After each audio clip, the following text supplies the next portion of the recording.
Pessoal, nossa penúltima aula, agora nós vamos estudar interruptores e a gente vai entender como é a medida de tensão e a corrente elétrica. Basicamente a gente já entendeu isso, a gente está calculando essa mesma coisa o tempo todo, desde as primeiras aulas até agora. É só isso que a gente está fazendo, a gente não está calculando nada mais do que tensão, quantidade de carga, corrente elétrica, essas coisas.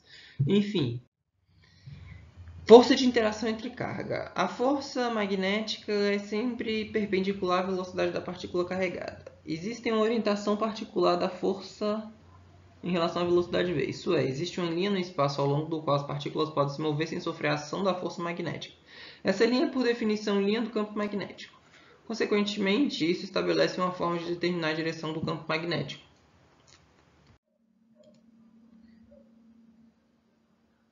A força magnética é proporcional à carga, pessoal. Isso aqui é a carga. Vamos tirar aqui que está redundante. Está redundante não.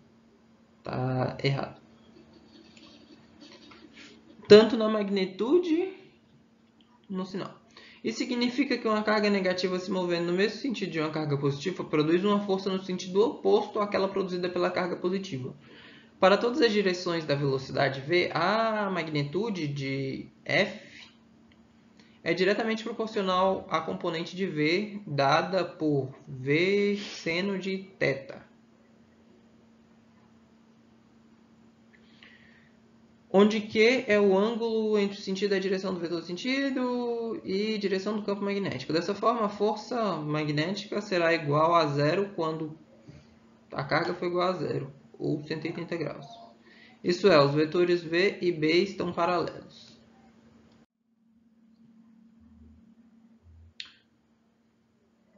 A força magnética sempre forma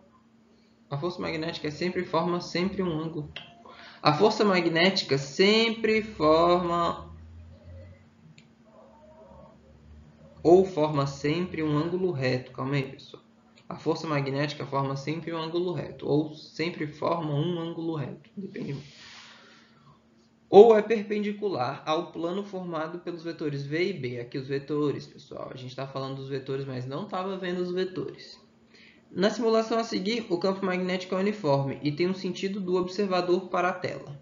Lembramos também que o módulo da força magnética sobre a partícula é dada por F é igual a QVB, seno de Q. Cadê o Q, pessoal? Que é a carga. Onde Q é o ângulo entre os vetores V e B. Ah, pessoal, Q é esse aqui, ó. Q é esse θ aqui, ó. Que é o ângulo, que é esse θ bem aqui, ó. Esse aqui é o Q.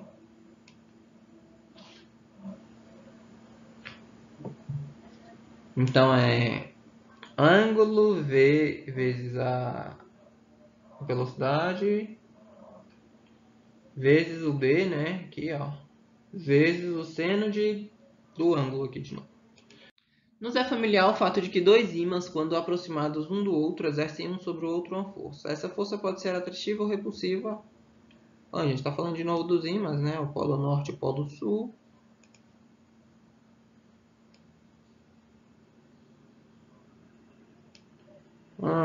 Pode ser atrativo ou repulsivo e, consequentemente, o ímã pode perceber a presença de outro ímã sem tocá-lo.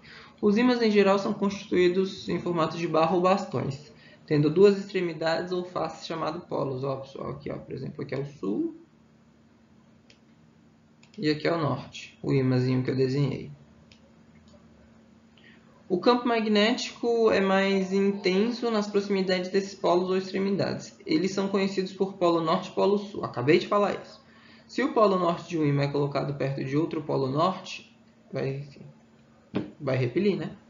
Similarmente, os dois polos sul também vão se repelir. Mas quando um polo norte é posto nas proximidades de um polo sul, a força entre eles é atrativa. Esse fenômeno lembra-nos a interação entre cargas elétricas. Cargas do mesmo sinal se repelem e sinais opostos se atraem. Mesmo tendo este similaridade, não confunda os polos magnéticos com cargas elétricas. Elas não são a mesma coisa, apesar desses conceitos estarem de certa forma ligados. Sim, pessoal. Polos magnéticos e cargas elétricas não são a mesma coisa. Elas têm ligação, mas não são a mesma coisa. Uma grande diferença entre os polos magnéticos, vou desenhar meu ímãzinho aqui de novo. Polo Norte,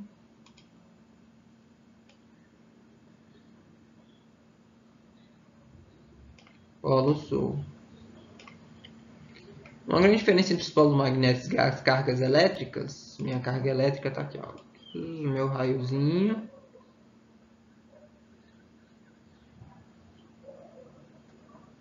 Ok? É que as cargas podem existir isoladamente, mas não podemos isolar o polo norte do sul. Sim, pessoal. Vamos, por exemplo, vocês já tiveram a experiência de quebrar um ímã? Quando a gente quebra um ímã, né, a gente fala, vou separar o polo norte do polo sul. A gente quebra o ímã vai se dividir em dois novos ímãs, com dois ímãs menores, com os polos norte e sul também. Enquanto isso, as cargas elétricas, né, as cargas elétricas, essa aqui, por exemplo, né, ela pode ser uma carga de, como é eletricidade, né, pode ser uma carga de um número de elétrons vezes a carga do elétron. E ela pode surgir independente.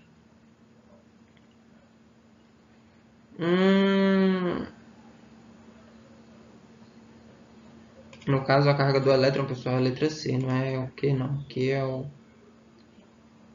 Enfim. Onde eu parei? Isso significa que ao quebrar uma barra de ímã ao meio, surgirão em cada pedaço do ímã um polo norte e um polo sul. Foi o que eu falei.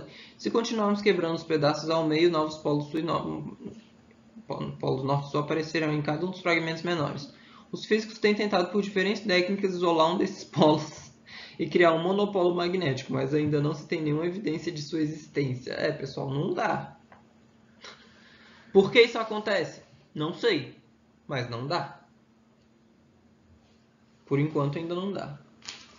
Apesar das similaridades entre algumas propriedades elétricas e magnéticas da matéria, elas têm muita divergência. A força elétrica entre cargas age independentemente do movimento das partículas carregadas. Mesmo as cargas estando em repouso, a força elétrica continua existindo. Além disso, a direção da força elétrica tem sempre a mesma direção do campo elétrico. Por outro lado, a força magnética depende da velocidade relativa entre as cargas e o campo magnético.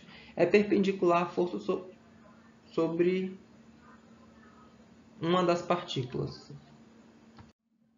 Condutor. Em eletricidade, um condutor é qualquer meio que se propaga a corrente elétrica. Bom, basicamente aqui, ó, eu tenho, por exemplo, isso aqui é um fio de alumínio. Isso aqui, creio eu que seja um fio de cobre, mas ele ainda está isolado e não dá para ver direito. Por exemplo, metal é um bom condutor, mas madeira não é um bom condutor de corrente elétrica. Em termos diretos, entende-se por condutor elétrico um corpo condutor, né? Aquele que, estando carregado por uma determinada carga elétrica, tem essa carga distribuída por toda a sua extensão. Vamos marcar isso aqui, pessoal?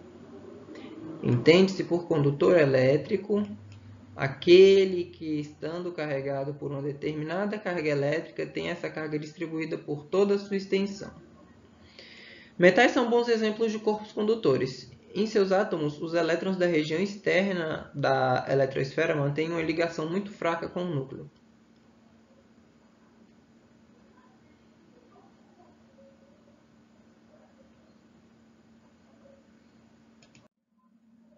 Interruptor.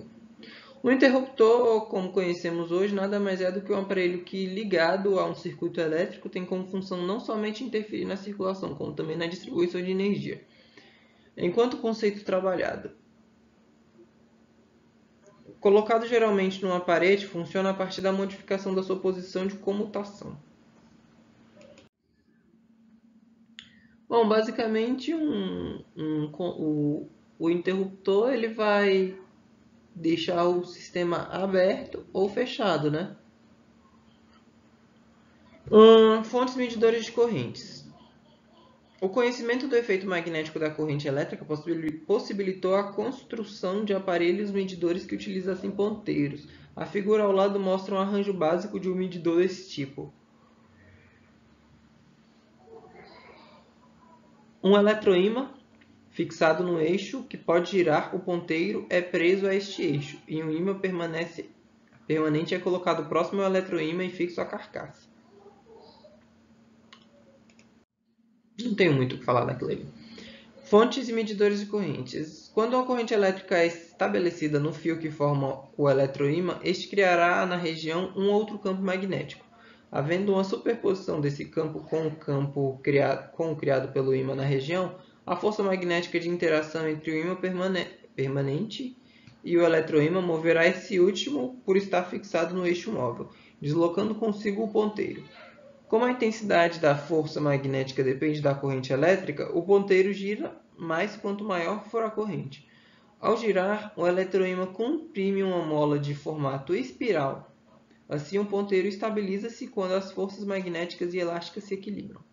Traduzindo, aquela maquininha que a gente viu ali no slide anterior funciona a partir de quando chegar perto de uma corrente que gera uma carga, né? Por exemplo, está aqui o meu polo norte de um ímã. O ímã que estiver lá dentro, ele vai interagir com esse aqui, né? E no caso, o polo norte ele vai enviar corrente. O polo que estiver aqui, se ele for sul, ele vai receber a corrente, né? Vou colocar aqui sul. Aí vai fazer com que uma mola com que ele está coligado aqui, né, pessoal, se deforme. E quando essa mola se deformar, aquela seta que tiver ali, né, ela vai se mexer. Aí ela pode se mexer. E assim vai conseguir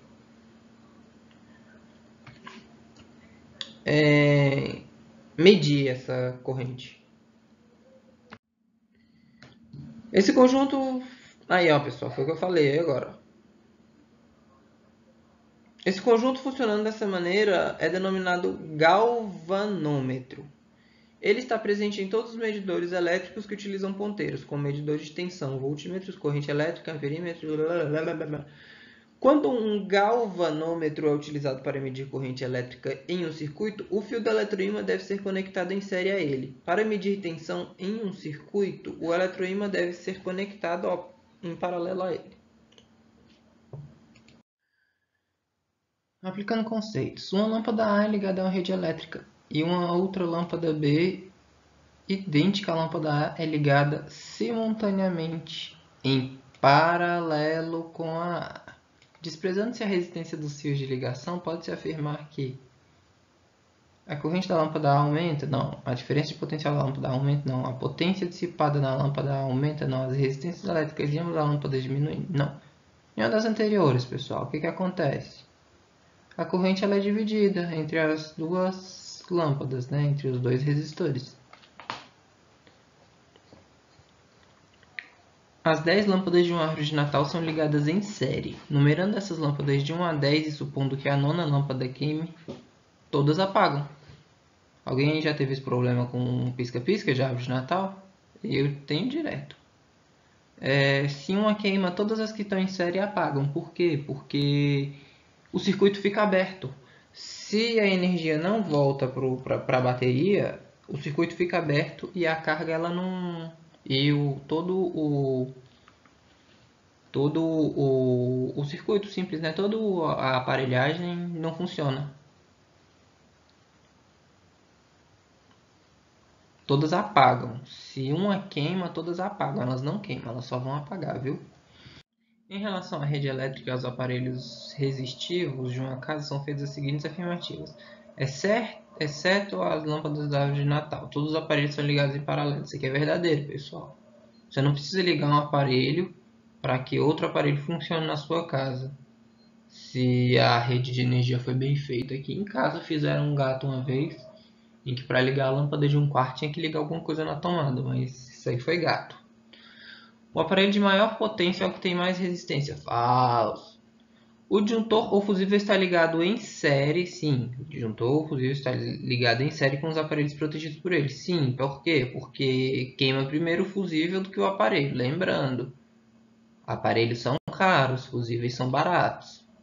Então, a 1 e a 3 estão corretas. Ok?